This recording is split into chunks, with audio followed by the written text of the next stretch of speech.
Et oui, je suis arrivée à l'école alsacienne en 1967 comme surveillante de demi-pension puis du collège.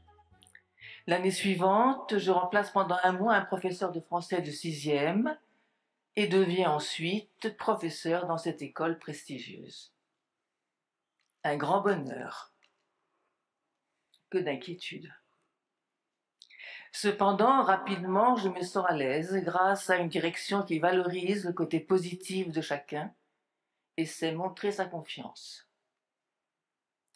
À l'école, on travaille, on voyage, on pratique des activités qui plaisent.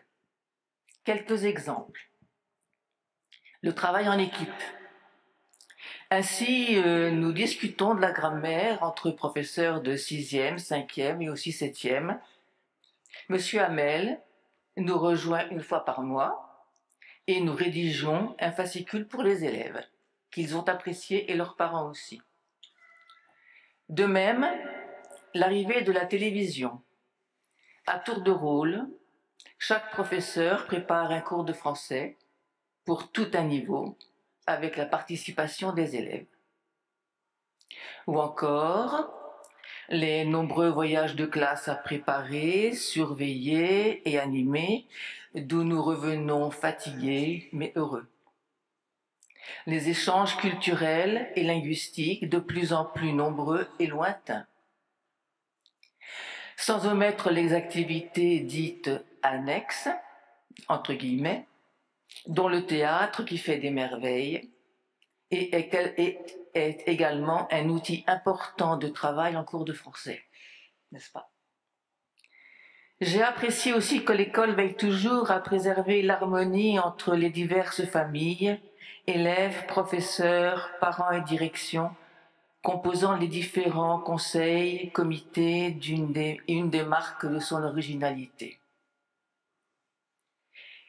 J'ai quitté l'école en 2008, au moment où l'informatique s'impose, engendrant des situations cocasses, telles des devoirs faits à la maison, très inspirés par un certain Google, entre guillemets, reprenant un même schéma, les mêmes exemples.